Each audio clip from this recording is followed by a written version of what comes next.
In this series, I like to review video game guns and rank them in a tier list based on their overall design and implementation. I look at them from both a realistic perspective and a gameplay perspective, so I consider a lot of factors. This time, we're looking at the guns in Stalker 2. Previously, I covered all the handguns, but now, it's time to cover the submachine guns.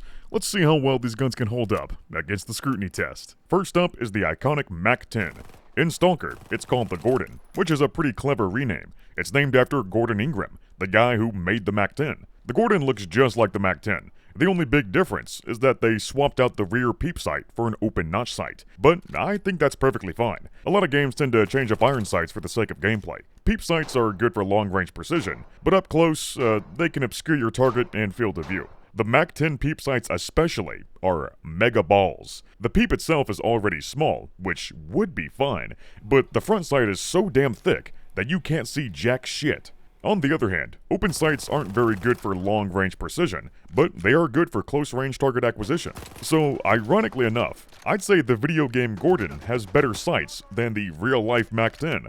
I don't know why they would put peep sights on a gun that clearly isn't designed for precision. The MAC-10 is best used for close-range spray and pray. I also appreciate that the Gordon fires from an open bolt. A lot of games tend to miss that detail, because most guns are closed bolt. That means the bolt needs to be in the forward position to fire. The round is loaded into the chamber, then you pull the trigger. But with an open bolt, it's the opposite. The bolt is in the rear position, so when you pull the trigger, the bolt moves forward, loads around, and ignites the cartridge all in one go. What's also highly immersive is that this gun can't have an extra bullet in the chamber. With a closed bolt firearm, you can have the whole magazine, plus one in the chamber. So with a typical 30-round magazine, you can have 31 rounds in total. But with an open bolt firearm, you can't have a round loaded and waiting in the chamber. So with the MAC-10, you can only have 30 rounds in total. There is no +1 bonus when doing a partial reload. I also appreciate that you can equip it in the sidearm slot. It's not a full-size SMG, it's a machine pistol, so you can strap this big iron on your hip. That's pretty cool. Having a machine pistol as your sidearm is badass. Well, it would be, if the performance wasn't abysmal dog shit. This gun just plain sucks. It's weaker than a kid with polio. It says it's chambered in .45, but it sure don't hit like a .45. It's more like a .22. It does a measly 10 damage per shot, and it has a pitiful DPS of 212. That makes it by far the worst SMG in the whole game. I guess you can still kill people with it, but headshots are mandatory, and even then, it may take 3 or more headshots to kill. The Gordon is quite literally the meme of a cheap starter gun. And yeah, the MAC-10 is kind of a piece of shit. It's cheap, inaccurate, and unwieldy, but it doesn't magically do less damage than other guns, simply because it's cheap. Remember kids, guns don't kill people, bullets do. In reality, the MAC-10 has a super high DPS. It spits out 45 ACP at about 1100 rounds per minute. If I could put a number on it, I would set the damage to 35. So, with a fire rate of 1100, that means the DPS would be about 641. On paper, it seems like it would be overpowered, but not really. It has downsides too.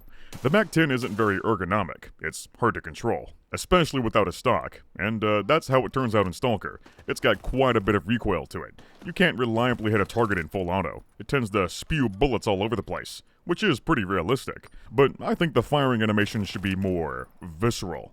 Trying to shoot a MAC-10 in full auto with no stock is like riding an angry bull. It kicks and bounces all over the place. It's unwieldy and top-heavy too, so it rocks like a boat. It's really hard to keep your sights aligned. But somehow, Skiff is able to keep the irons lined up pretty good. This firing animation would make more sense if the stock was deployed, so perhaps they should have just done that. But no, they force you to use this gun with the stock folded up. There's no option to unfold it. Like, come on, it's right there. Why can't I use the stock if it's right in my face? But that's pretty lame. They could have at least made the stock an upgrade. So perhaps by default, it wouldn't have a stock at all. So in the early game, it would have high recoil. But once you unlock the stock, it would greatly increase your accuracy and recoil control. That would be super immersive and play perfectly into the progression system.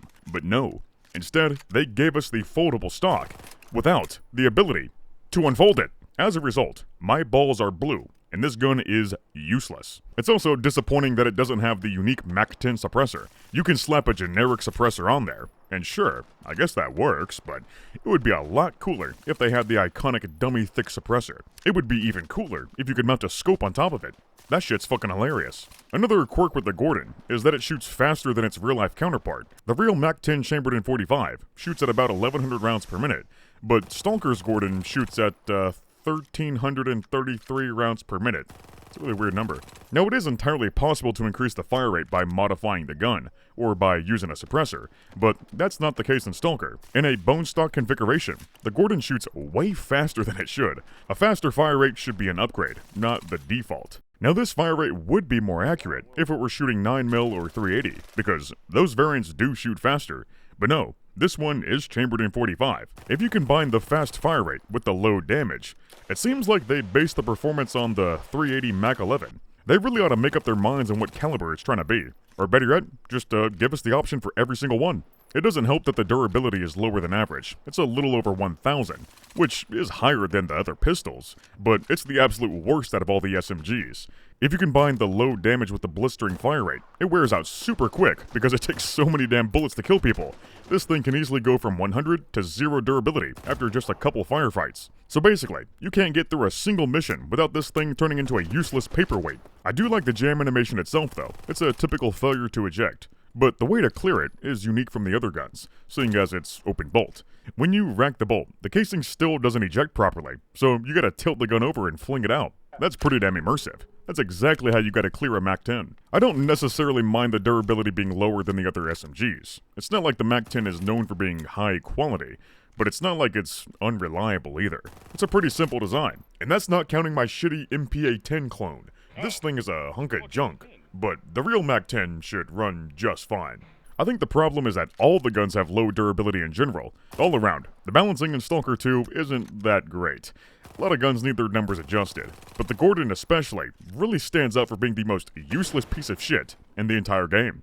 It somehow manages to be the worst gun in every category. If you combine all the factors, the low damage, short range, low accuracy, high recoil, high failure rate, expensive ammunition, and the cost to maintain it, there is literally zero reason to use the Gordon. It is statistically the worst gun in the entire game. It solely exists to waste your ammunition and get you killed. If the Gordon was properly balanced, I could see myself putting it in A tier, maybe even S tier, if they allowed you to use the stock. But the balancing is so atrocious that I'm gonna drop it down to D tier. That may be a little bit harsh, especially for something that could easily be fixed, but it deserves extra punishment for being exceptionally terrible.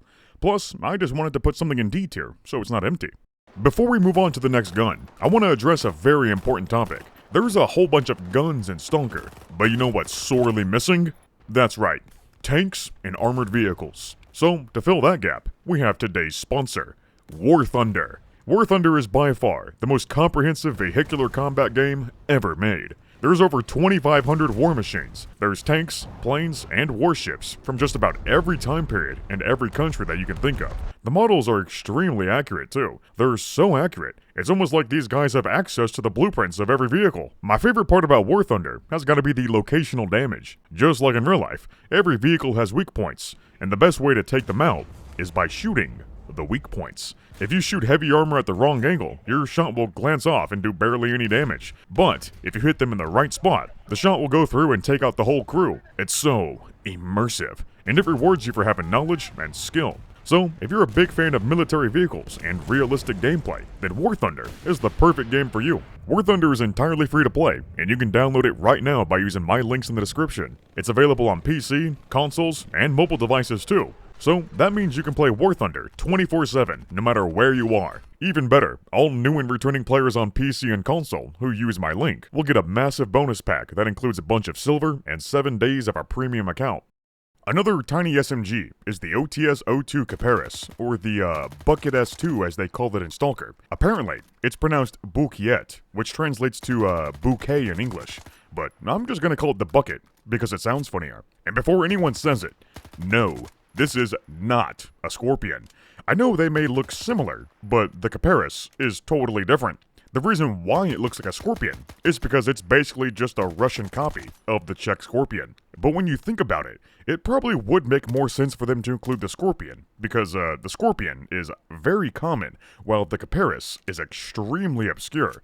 It's really only available to special units in Russia, otherwise it's virtually unobtainable. This gun is so obscure that not even Forgotten Weapons has a video on it. It truly is a forgotten weapon. It's so rare that I couldn't find a single video of it whatsoever. It's like a unicorn. Nobody's actually seen one, but there are tales of it existing. So as far as we know, it might not actually be real. Maybe it's just a Russian psyop. There could be some videos of it on the Russian side of YouTube, but sadly, I don't have a Cyrillic keyboard, and I don't know Russian, so I have no way of searching for it on the Russian dark web. The only reason why people know about this thing is because it's in Black Ops and Stalker. That's it. I don't think there's a single other game or any piece of media with this gun. Well, actually, there is a mod for it in Fallout 4, but that is literally every single instance of this gun's existence. So, like I said, it would make more sense if they included the Scorpion instead. But at the same time, I do appreciate when games include obscure guns like this. It's a great way to preserve a forgotten piece of history. It just makes you wonder how the hell these guns are so prevalent in the zone. When it comes to the in-game model, the Buket is fairly close to the real deal, but there are several differences if you look really closely. The stock is different, it has vents in the handguard, it lacks any sling mounts, and the barrel is ever so slightly longer. I guess they have to change a couple things around for copyright purposes. But then again, Call of Duty made a spot-on replica of the Kiparis. I don't know what the deal is. But what Stalker 2 has over Call of Duty are the animations. COD's animations are super jank, but Stalker's animations are smooth and natural. It's well balanced too. It fires 9x18 Makarov and does 23 damage per shot, so it's not overpowered like the Makarov, or horribly underpowered like the Mac-10. It does slightly more damage than the Stetchkin though, so perhaps they should slightly bring this one down to 20, or bump up the Stetchkin to 23 to make them equal. Doesn't really make a difference either way. The only thing wrong with its performance is that the fire rate is too slow. In-game, the Buket fires at a rate of 698 rounds per minute, while the real-life Kiparis fires at 850 rounds per minute. It could be an oversight, but I'm guessing they intentionally slowed it down for balancing reasons. It has a DPS of 268, so not counting any uniques or caliber conversions, it's the best bone stock SMG. With a realistic fire rate, the DPS would be even higher, at 325. That seems totally fine to me though. They should bump up the fire rate, but they should also fix the damage of every other gun, because as is, this balancing is all fucked up. Really, my biggest complaint with the Buket is that we can't carry it in the sidearm slot. I don't see why not. We can do that with the Mac-10, and they're about the same size.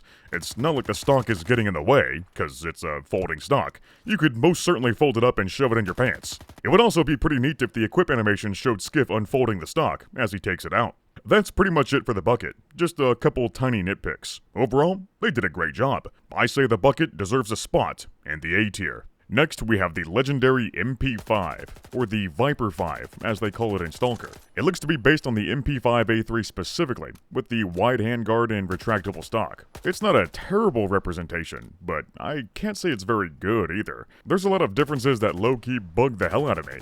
Like, why does the handguard have these little indentions on it? And why is it so short? It should reach further back, almost to where it's touching the magwell. This handguard looks like some $20 knockoff you'd find on Temu. Also, the front sight is cut. It's circumcised, you could say. But the real MP5 has a full hood. I don't necessarily mind that part though, because some people do circumcise their front sights like this. Why would they do that, you may ask? Well, some people may do it for religious reasons, but others do it for practicality. If you mount an optic, the tip of the front sight may get in the way of your red dot. Some people, such as I, like co-witnessing their iron sights with their optics, but other people don't like it. So if you don't like it, then you can shave off the tip of your front sight to get a clean sight picture with no obstruction. And yeah, that's exactly how it works in Stalker. The front sight just barely shows up in your sight picture. So yes, there is a practical reason to have a cut front sight, but I would never do such a thing to the MP5. Those sights are iconic. Messing with them is sacrilege. In all seriousness, it's not a huge deal. It is a real thing, but I would rather have the full hood as the default. The cut front sight should be treated as a modification. I also thought it was kind of lame how there's no option for a flash hider, or a compensator, or a muzzle brake of any kind. You can screw on a generic suppressor, but I find the lack of other muzzle devices to be disturbing. The flash hider especially really completes that iconic MP5 look. It'd be even more iconic if they had the MP5 SD and the MP5K as special variants. But all we got is the A3. That's it. It's fine, but not having the other variants is such a huge missed opportunity. There's no option to change out the stock or the handguard either. We're stuck with the same configuration. But all that stuff I listed doesn't really bother me that much. I think the most glaring problem is that the ejection port is on the wrong side. In reality, the MP5 has the ejection port on the right side, and the same goes for every other gun ever made. Well, not literally every single gun. There are some outliers.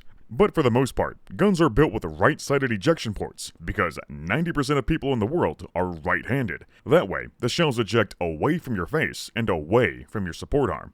If the ejection port is on the left side, then that means the shells will fly across your face, and hot brass could potentially spew all over your left arm. Conversely, for a left-handed person shooting a right-handed gun, they'll get all those problems. That kinda sucks for them, but 90% of people in the world are right-handed, so that's why most guns are built for right-handers. It doesn't make logistical sense to accommodate the tiny minority of people that are left-handed. Either they gotta learn to shoot right-handed, deal with the discomfort of shooting left-handed, or modify their gun. With an AR-15, for example, it's super modular. So yeah, you can easily get a left-handed receiver for an AR-15. Not so much for other guns though, especially not for an MP5. There are no left-handed receivers on the market. You would have to get one custom made. But even then, I am supremely confident that there is not a single left-handed MP5 on this planet. If there is, then the joke's on them for being left-handed in the first place. But no matter how you slice it, there is no reason for every single MP5 in Ukraine to be left-handed. To be as fair as possible, this was a rather common issue with older games. And yes, it was common in the old Stalker games too. But games these days don't really have left-handed guns anymore. Stalker 2 itself has corrected this error with every other gun. They're all right-handed now, except for the Viper 5 specifically. Maybe they intentionally left this one left-handed as a nod to the older Stalker games. You know, for the sake of nostalgia or something. I can understand that, but man, it still bugs the hell out of me. It may be nostalgic, but they're being nostalgic for a terrible design flaw that should have never existed in the first place. I am a certified hater of left-handed guns in video games. Having casings fly across my face is very distracting. The burst fire function shouldn't be a thing either. This MP5 is using the classic SEF trigger group. S is for safe, E is for single fire, and F is for full auto. There is no burst option. But the Viper 5 is able to burst fire anyway. That means they fucked up the fire selector to get it done. F is for full auto as you would expect, but S is for semi, and E is for burst. There's no option for safe, which is not very safe. If they really wanted to give this gun a burst fire mode, then they could have used the actual burst fire trigger group. That's the new version, which has 4 different selections. But for whatever reason, they gave it the old trigger group. They gave it the old school straight waffle mag too. These magazines were used with the early models of the MP5, back in the 60s and the 70s, but later they switched to the curved magazines because the straight mags weren't 100% reliable. This magazine sucks. They did keep the straight magazine design for the 10mm MP5 though. Turns out, 10mm can feed just fine with a straight mag, not 9mm though. I don't know why exactly that's the case, because there's plenty of other 9mm guns that have straight mags. But for some reason, the 9mm MP5 specifically needs a curved mag to function optimally. I don't know, man, it's like geometry or some shit.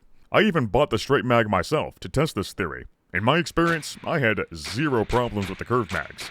But with the straight mag, it was pretty much guaranteed to jam. So yes, I can confirm that these straight mags are not reliable. You also have to consider that these magazines are extremely rare and expensive. They're collector's items. Each straight mag could easily go for $200 a pop, while the curved mags are closer to $75. And that's for the official HK mags. Aftermarket magazines are much cheaper, around $40 each.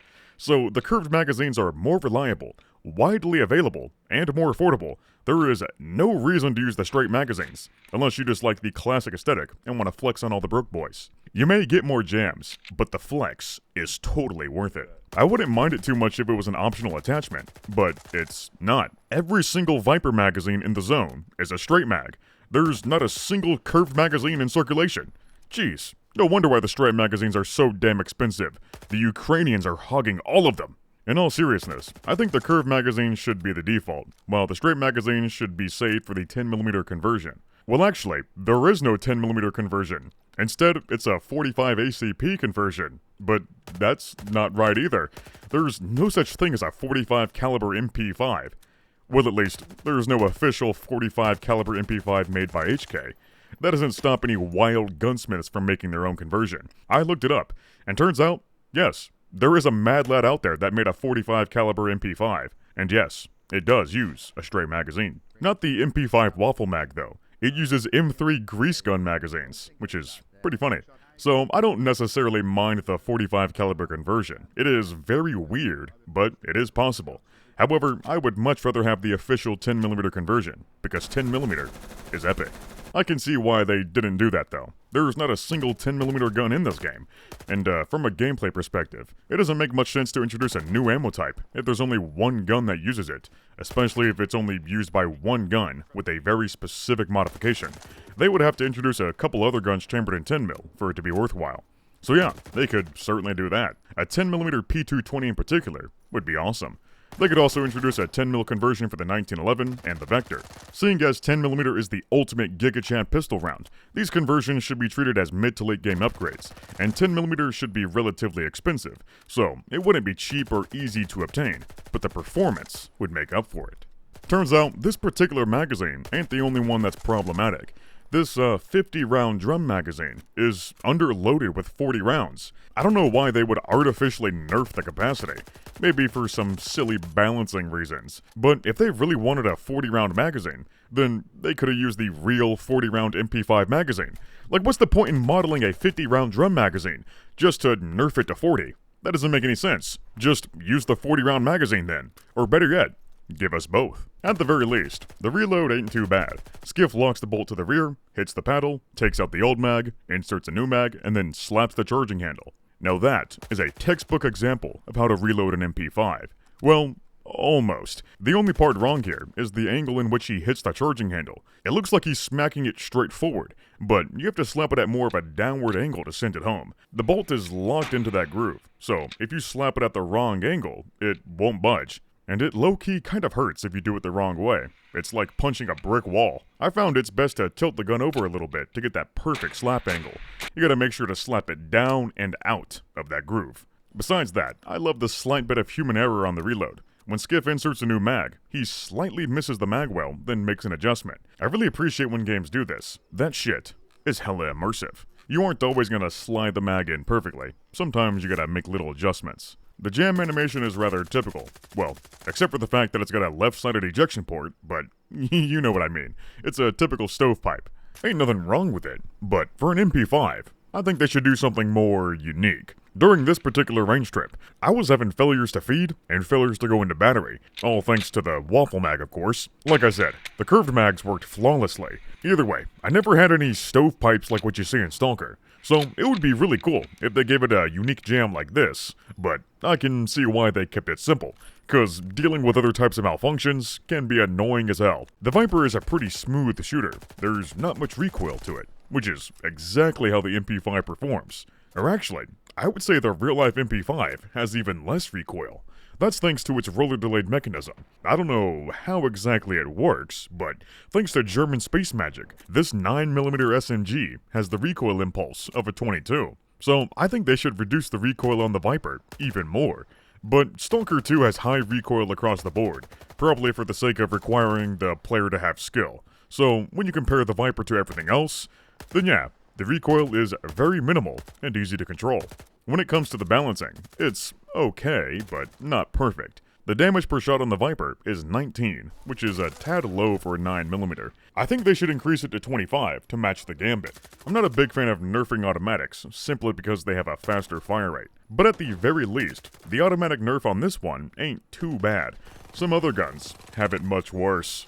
And weirdly enough, the Shah's Mate Unique variant does have appropriate damage. It does 26 damage per shot, so I don't know why the base model has lower stats. Perhaps this unique model is enchanted with an anomalous artifact. Of course, I am well aware that this is a video game, and video games will often give unique guns more damage for the sake of gameplay and progression and all that. But in Stalker 2, that's not how things work. This is not an RPG shooter with tiered loot like it's Destiny or Borderlands. Most of the unique guns have the same damage as their base models. What makes them unique is their attachments, their name, and their paint job.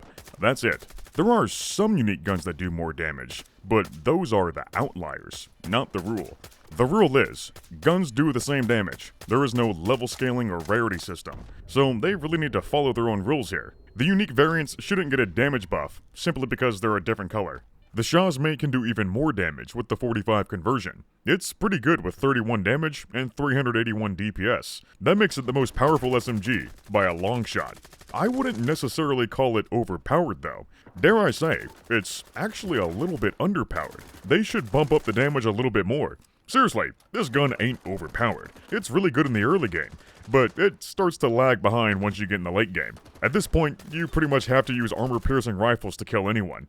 So it's more like every other submachine gun is just horribly underpowered. They really ought to buff everything else to match the Shah's mate. And I don't think the Viper should be the #1 SMG, especially since it's the first SMG you get. There's no reason to use anything else, and that is just objectively poor game design. It discourages players from using other guns. Like, what's the point in using a late game SMG that's more expensive, harder to obtain, and has worse stats when you could just use the starter SMG that's better in every aspect? I picked up the Shah's mate pretty early on, and it was so good that I didn't bother using any other SMG. I don't think they should nerf the Viper and the Shah's mate to fix this balancing conundrum though. Rather, they should buff all the other SMGs to put them on the same level. The Viper shouldn't be the first SMG either. It should be a mid to late game weapon, and it should be fairly expensive. This is an H&K MP5 after all, and HKs are generally expensive and high quality.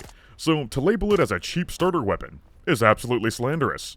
Even as a mid to late game weapon, it shouldn't be the undisputed king of the SMG class. It should be really good, but the Vector should have a clear advantage in terms of raw DPS. That's it for the Viper. I suppose it's not that bad on the surface, but the more you examine it, the worse it gets. At first, I was thinking about putting it in C tier, but there's just way too many mistakes for it to be that high. I think the best I can do for the Viper is a spot in the D tier. And that brings me to the next gun, the Vector, or the Integral A as they call it in Stalker. It looks like it's based on the Gen 2 Vector specifically, and funnily enough, they flipped the V upside down to make an A, so I'm guessing that's why they call it the Integral A. Overall, it's pretty close to the real deal, but the biggest discrepancy is the stock. It's totally different. For the Gen 2 Vector, the receiver should have a hinge for its proprietary folding stock, but for the Gen 2.1, it has a buffer tube adapter which accepts AR-15 style stocks. That's really cringe and lame though, so that's why I made sure to get the folding stock. It really completes that iconic look. Meanwhile, the Integral A isn't like either of those. It has a fixed stock. It's kinda weird. I don't like it. A Vector without its iconic folding stock is like an angel without wings. It makes me weep. I really wish I could rip this one off and replace it with something else, but sadly, there's no option to do so. The customization is very limited. There is a weird meat tenderizer that you can slap on, but I don't think this is a real attachment. Apparently, it's a weighted compensator for recoil reduction. It's not an actual compensator that attaches to the muzzle, it's just a big weight on the front end. And yeah, simply adding weight does work, but an actual compensator is much more effective at doing so. This thing is mostly dead weight. It just seems like some mall ninja bullshit that's added on for the sake of looking cool. But it's not very cool, it's kinda cringe. And it's not like it's necessary, because the recoil is already super low to begin with. It's got hardly any muzzle rise, which is exactly how the Vector performs. That's thanks to the Super V recoil mitigation system. The bolt doesn't go straight backwards, it goes back, then down. Directing all the weight and energy down like that greatly reduces the overall recoil. It's a frickin' genius design. You can still feel the raw recoil impulse, so it's not buttery smooth like the MP5, but when it comes to muzzle rise, oh yeah, the Vector shoots really flat. Normally, an anti-recoil mechanism isn't necessary for a 9mm SMG. The recoil is already minimal, but the Vector was designed around the 45 ACP cartridge, and 45 has some pretty good kick to it. It is controllable in semi-auto or with a slow fire rate, but the Vector is an absolute buzzsaw that shoots at 1200 rounds per minute. With a normal 45 caliber SMG, that blistering fire rate would make it uncontrollable, and you would miss all your shots. So that's why the geniuses at KRISS made the anti-recoil mechanism. Basically, they wanted to make the ultimate SMG. High damage, high fire rate, but also low recoil at the same time. Normally, guns tend to have pros and cons. If you want high damage and a high fire rate, then it's gonna have high recoil too. But not the Vector. It doesn't give a shit about being fair and balanced. It's a high damage, no recoil laser beam. It's straight up OP with no downsides. Well, I guess there is a couple potential downsides. It's like an anti-bullpup. It's a whole lot of gun for not a whole lot of barrel length. The ergonomics are a bit weird too. It doesn't handle like a conventional firearm. The placement of the magazine well is kinda awkward, and the charging handle is really stiff. It's not quite as smooth to handle when compared to other SMGs, but when it comes to shootability, that is where the Vector shines. The overall feel of the Integral A in Stalker is pretty nice. Nothing about the animations really stood out to me as being wrong. The only thing I can possibly comment on is the empty reload. Instead of hitting the bolt release to send the bolt home, Skiff operates the charging handle. And yeah, that does work. You can always rack the charging handle if you want, but it's quicker to simply hit the bolt release. That's what it's designed for, so you might as well use it. Perhaps they could have different animations depending on which magazine you're using, but that's not the case here. With the extended mag, you still use the charging handle. It's not a big deal really, I'm just being nitpicky as hell. And to their credit, racking the charging handle does look cooler than hitting the bolt release. For the jam, well, you already know the drill. Stovepipe, rack, and clear. I really don't have much to add here. I'm not sure if there's anything different they could do with the Vector specifically. My Vector has yet to have a single malfunction, so I can't comment on what malfunctions are most likely to happen. This thing is hella reliable. I guess the only thing they could do here is increase the durability, but I've already addressed that topic several times, so I'll move on. I appreciate how they got the burst mode right. Most burst guns have a 3-round burst, but the Vector has a lightning-quick 2-round burst. The idea here is that it shoots those 2 rounds so fast that you only feel the recoil of 1 shot. In turn, that makes your burst very accurate. Those 2 bullets are basically shooting through the same exact hole. Is this feature actually useful though? Maybe. The recoil is already low enough to where you can mag dump and hit all your shots. At close range, of course. At long range, then yeah, I suppose the burst could prove useful. But I wouldn't know, because I never really used this gun in my playthrough due to how comically low the damage is. You would probably expect the Vector to be the best gun in the whole game, but in Stalker 2, it sucks big balls. It does a measly 13 damage per shot, and for some reason, they nerfed the fire rate from 1200 to 1000, so it has even less DPS than it should. The DPS is 217. Yikes. It's basically just a slightly less shittier version of the Gordon, but only by a couple points. Mind you, you don't get this gun until the mid-game, and by the time you get it, you'll already have the Viper, so there is no reason to use the Integral A. It's completely outclassed. It doesn't help that it uses 9mm by default. You have to go out of your way to upgrade it to 45, but it's not really worth it. It only raises the damage to 16. That's a whopping 3 extra points of damage. Wow. It's really sad how they nerfed the Vector so hard. This gun should be a DPS monster, but it appears the Stalker 2 devs hate fun, so they nerfed all the fast-firing machine guns into the ground. I cannot stand this shitty balancing logic where developers reduce a gun's damage the faster the fire rate is. Please, developers, I beg of you, stop doing this. It does not make the game balanced. It just makes machine guns weak and useless. If I could rebalance it, I would increase the damage to 35 and increase the fire rate to 1200. That means the DPS would be 700, not 217. So yes, that would make this gun overpowered, especially since the recoil is so low, but that's exactly how it should be, because it's a Vector. It's arguably the most OP SMG ever made. The Integral A is treated as a trash-tier mid-game weapon, but it should be treated as an expensive late-game weapon. It should be hard to obtain, but once you get it, it would be the ultimate shredder. They should also change it to use 45 ACP by default. As is, you can only naturally find it in 9mm. I can't say it's inherently wrong, because KRISS does make the Vector in multiple calibers. There's 9mm, 10mm, and 45. These days, I think the 9mm model is the most popular on the civilian market, but still, I would consider 45 to be the default, because that's what the Vector was originally designed for. That would make more sense for gameplay reasons too, because we already have the 9mm Viper and Zuber. We don't really need another 9mm SMG. There's only one 45 SMG in the game, the Gordon, so the 45 Integral A should be its late-game counterpart. 45 should be the default, but you should also have the option to swap to 9mm and 10mm. 9mm would reduce the damage, but it would also reduce the recoil even more. That would make it the ultimate laser beam. Meanwhile, 10mm would increase the damage and the recoil. It would be the ultimate in-game weapon for shredding tanky mutants. On the surface, the Integral A doesn't look too bad. I can overlook the goofy stock. But I can't overlook how terribly balanced it is.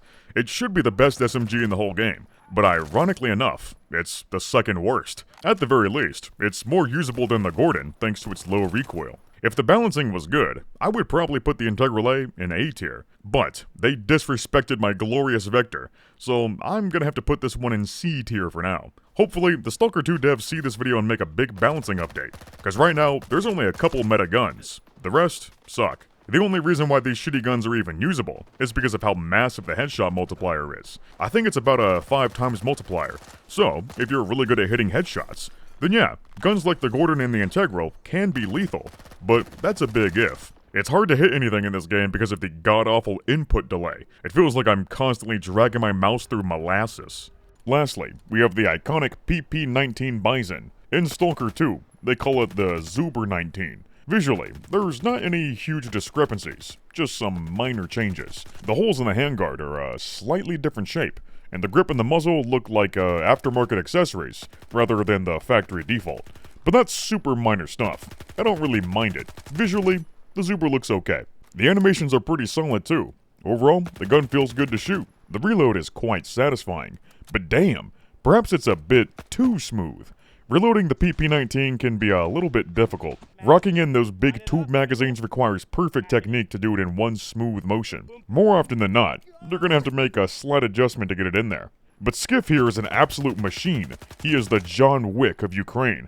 So he slides in this big magazine perfectly, every single time. I'm not saying this animation is bad. It does look good, but it would be more immersive if there was a sliver of human error. They already do that with other guns. You can see Skiff ever so slightly misses the magwell and has to readjust. So it's kind of funny how Skiff messes up with the other guns, but he is perfect with the Bizon, which is notorious for being tricky to reload. A slightly longer reload would make it more balanced from a gameplay perspective too. This thing's got a huge magazine, but it reloads quicker than most other guns with a standard 30-rounder. Smaller magazines are nimble, so they should be quick to reload, while bigger magazines are more cumbersome, so they should take slightly longer. At the same time, they could slightly speed up the last part of the reload by using a different technique. The way Skiff does it, he uses his right hand to rack the charging handle, and yeah, that works perfectly fine. But for an AK style gun, a true Slav would rack the charging handle by reaching under the gun with their left hand. That way, you can insert the magazine and rack the gun all in one smooth motion. By using your right hand, you waste time because you have to take your hand off the grip, only to go right back to it. Skiff really ought to hang on to the empty magazines too. These things are hella expensive, but Skiff doesn't care. He dumps these magazines on the ground like they're used condoms. Either he's stupid, or he's so rich that he's able to pollute the zone with hundreds of PP-19 magazines without a second thought. For a cheap AK mag that's like $10, sure, I guess you can dump the magazine if you're in a hurry, but you definitely don't want to do that with the PP-19. I don't know how much they cost over in the Slavic world, but for American clones, these magazines are over $150 each. Overall, the animation is fine, I'm just being extra nitpicky here. The jam animation is serviceable too, as is standard in Stalker 2. It's a failure to eject, and Skiff simply racks the charging handle to clear the malfunction. He even does a little double take to make sure the round is seated properly in the chamber. There's nothing wrong here, but I would like to see some different jam animations, especially for the Bizon, since it has a unique magazine. These magazines are pretty darn cool. Typically, magazines just feed up in a straight line, so not much can go wrong. But with the Bizon, it's got this crazy helical magazine that feeds rounds in a spiral. It's a genius design, but it's also complex and it's complicated to manufacture. In general, the more complex a design is, the more expensive it is to make, and the harder it is to make it reliable. And these magazines aren't exactly 100% reliable. I wouldn't say the Bizon magazines are horribly unreliable, but they are known to have issues. So it would be pretty darn immersive if they give the magazines a random chance to fail, even when the gun itself is in perfect condition. And they should change the jam animation to reflect a magazine malfunction, rather than a gun malfunction. Something like a failure to feed or a double feed would be more common for a PP-19. But what I'm truly worried about is the magazine capacity. It only holds 50 rounds, but it should hold 64 rounds of 9mm Makarov.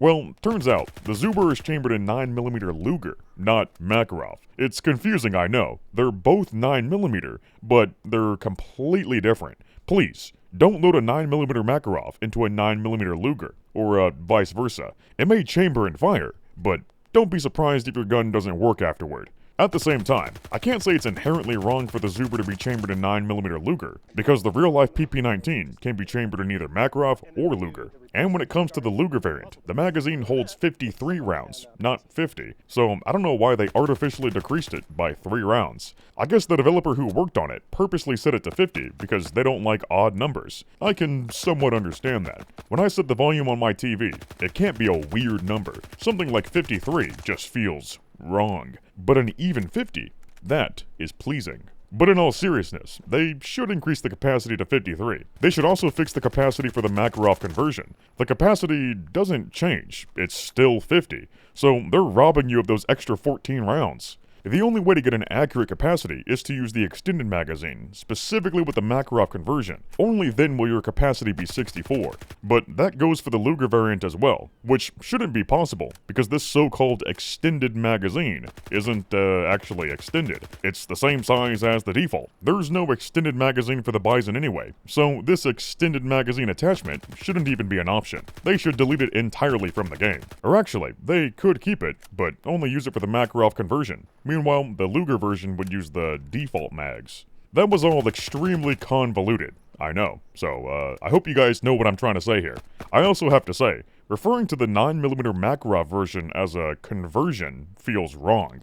In reality, 9x18 Makarov is the standard for the Bizon, while 9mm Luger is the conversion. But in Stalker 2, it's the opposite. 9mm Luger is the factory default. I wouldn't mind it too much if it could spawn naturally with either chambering, but the Zuber is always in 9x19 Luger. Well, you can find the Rat Killer unique variant, but that's the only PP-19 in the entire zone that's chambered in 9x18 Makarov. I think they should make it the other way around, especially since this takes place in Ukraine. That would make more sense in terms of gameplay and progression too. 9x19 Luger is a little bit more powerful than 9x18 Makarov, so it does a little bit more damage, and it gives the gun a higher fire rate. The default Bizon in 9x18 shoots at 680 rounds per minute, while 9x19 makes it shoot a little bit faster, up to about 750 rounds per minute. That's because 9mm Luger has higher velocity. The faster the bullet moves out the barrel, the faster the bolt moves backward in the other direction. So it would make more sense to upgrade your gun with more DPS instead of downgrading it. But the trade-off is that 9x19 Luger has a lower capacity, slightly more recoil, and it's a little bit more expensive. Well actually, in Stalker 2, there is no difference between the two rounds. They perform exactly the same. Same damage, same recoil, same fire rate, same magazine capacity, and everything. So, what the hell is the point of having a caliber conversion if the conversion doesn't fucking do anything? All it does is change what ammo you're using on paper. The only tangible difference is that the Makarov ammo is slightly cheaper, and damn, that is super lame. Like, come on, there should be statistical differences to make each version perform a little bit differently. But okay, assuming you're using a 64-round extended mag with the Makarov conversion, then, funnily enough, the Zuber is properly balanced. It does 20 damage per shot, which is exactly how much I said 9mm Makarov should be doing. With 9x19 Luger though, I think they should buff it to 25 per shot, and also increase the fire rate like I said. It's still a decent SMG either way. The DPS is in the middle, so it's not the absolute best, but the sheer magazine size means you can put more bullets into a mutant before having to reload. I think the Zuber is fairly well done. The biggest problem with it is that the magazine capacity and the conversions are all convoluted. If they could simply fix the numbers, then I would put the Zuber in A tier. Right now though, I think I'll keep it in B tier. And that wraps up everything wrong with the SMGs in Stalker 2. For anyone about to say I missed the AKS-74U, no, I didn't. It's a common misconception, but it's not a submachine gun, it's a compact assault rifle. So, I'll cover it in the next part, with the assault rifles. So, make sure to nuke that like button, and subscribe to stay tuned. I hope y'all enjoyed this one. I sure had fun collecting all the guns from Stalker in real life. And now, I must go on a journey to collect even more. Wish me luck. I might have to kill a few Stalkers to get a G36. Until next time, I'll see y'all in the next video. Before we go, remember to try out Warthunder with my links in the description. All new and returning players on PC and console who use my link will get a massive bonus pack. Big thanks to Warthunder for sponsoring the channel yet again. Their support is what allows me to make these awesome videos.